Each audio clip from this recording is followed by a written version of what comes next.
Whether you're a new scout or a beginner camper looking to brave the chill of cold weather camping, this sleeping gear guide is for you. I'm going to focus on car camping style trips where the weight and bulk of your gear isn't a big concern. But these principles apply to many camping scenarios. I'll cover options ranging from the best gear you can buy all the way to things you can probably scrounge up at home. Let's break down cold weather sleeping systems into 4 components. What's beneath you, what's above you, the clothes you wear, and the external heat sources you might use. Part 1. What's under you?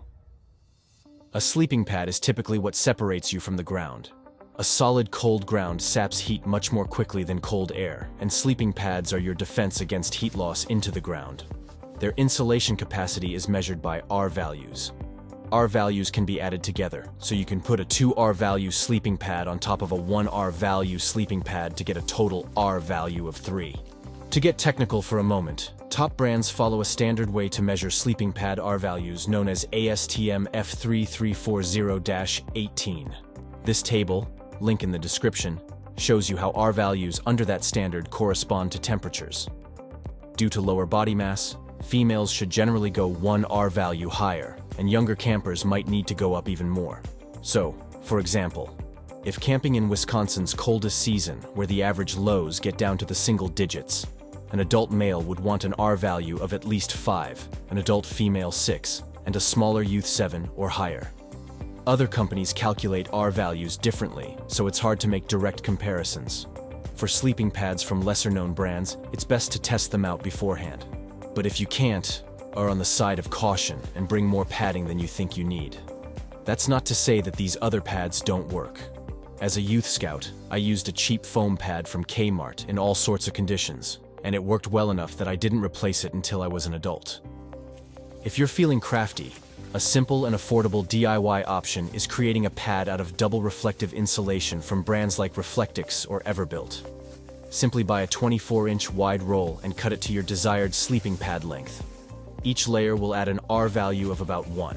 As of the recording of this video, 24-inch wide rolls cost about $1 per foot, so each 6-foot by 2-foot layer costs about $6.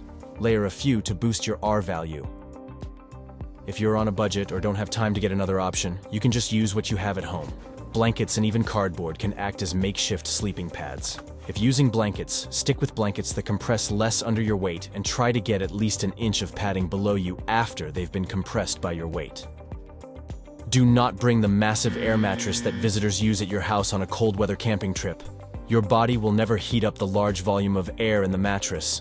The result will be cold air circulating below you and keeping you cold. Part 2. What's above you? When it comes to sleeping bags or quilts, understanding their temperature rating is essential. Whether the rating is for comfort or for survival is a crucial distinction. If a bag is rated 20 degrees for comfort, you should be warm down to that temperature. But if it's rated 20 degrees for survival, you should be alive down to that temperature. But you definitely will not be comfortable. If uncertain, assume a bag's rating is for survival and add a buffer. It's generally good practice to use a sleeping bag rated 20 degrees lower than the coldest temperature expected on your trip. You can also double layer 2 sleeping bags, one over the other, to be warm at far lower temperatures than either bag would support on its own. My own experimentation has seen 2 20-degree bags keeping me completely warm down to negative 15 degrees. This table, link in description, confirms that 2 20-degree rated blankets should do fine at negative 15 degrees. And it can be used as a guide to just how low you can go when doubling up rated sleeping insulation. When layering 2 sleeping bags or quilts, make sure the outer layer is large enough to not squish the inner layer down and reduce its loft. Loft, or the fluffiness of your sleeping gear, is key because it traps in the air that keeps you warm. Also consider adding a liner or blanket inside your sleeping bag. Doing so inside is crucial because this will add insulation without reducing loft by weighing down or constricting your sleeping system's puffy layers. The additional inner layer will also take up space inside your sleeping system, reducing the volume of air that your body needs to heat up. If you don't have sleeping gear with temperature ratings, stacking blankets can work wonders. I recall one trip as a youth scout with record-breaking low temperatures. I didn't have anything rated close to those temperatures, so I grabbed just about every extra blanket from my house. I was so warm that I ended up being able to share blankets with my less prepared friends. Even without a sleeping bag or quilt, maintaining loft remains important. Place thinner, denser blankets closer to your body, and thicker, fluffier ones on the outside of your sleeping burrito. Whatever you're using for your upper layer of warmth, make sure it fits well. The smaller the airspace that you need to warm up, the warmer you'll be. Also, always allow an exit for your breath to prevent moisture buildup inside your sleeping gear, and fluff up anything whose insulation might have clumped up. Part 3. Clothes. The number one rule of sleeping clothes is that they gotta be dry. Wet or sweaty clothes will sap your warmth. Keep one set of clean, dry clothes solely for sleeping and change into them right before bed. Changing out of the day's sweaty socks is especially important. Opt for warm, loose, layered clothing, and avoid anything constricting. While a puffy suit acts like a personal sleeping bag, any non-constricting dry clothing will do the job. Fleeces, hoodies, sweatpants, and so on. Even a dry rain jacket can add an extra layer of warmth.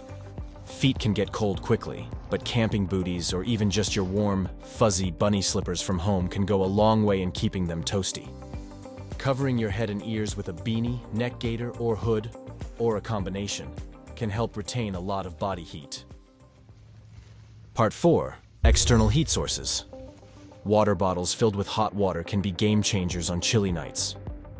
Make sure to use bottles made of conductive metal or heat-resistant plastics, like Nalgene's or the soft-body hot water bottles that you might find at your home. Vacuum-insulated water bottles may be metal, but they will let very little heat pass from the water to you. Make sure to test bottles for leaks by sealing them tight and holding them upside down. Always store them in a waterproof bag for added safety. You can use fancy waterproof stuff sacks if you have them, but simple Ziploc bags work too. Battery-powered heating devices, such as hand warmers, gloves, socks, and even vests, may also be an option. However, make sure to check each device's specific safety instructions to confirm that they are safe to sleep with. Some, most definitely, are not. Do not sleep with tear-open hand warmers, such as Hot Hands. Hot Hands' own package prohibits using their warmers while you sleep. If the warmer ends up directly against your skin while you're sleeping, serious burn injuries can develop slowly overnight without waking you up. Tear-open hand warmers are generally safe to use while awake, and if you have any that are still warm when you're going to sleep, you can seal them in an airtight bag to pause the warming process overnight. Never use any hand warmers in your sleeping gear that burn fuel. Whether using hot water bottles or battery-powered warmers, it's best to not put them directly on your skin. Wrap them in some unused clothing, or just place them where they won't come into direct contact with your skin. Whatever combination of sleeping gear you choose, always err on the side of being too warm when preparing for a cold night outdoors. It's better to be too hot and remove something than it is to be too cold and have nothing more to add. Be prepared for the cold, and you'll enjoy a comfortable night even in the chilliest conditions.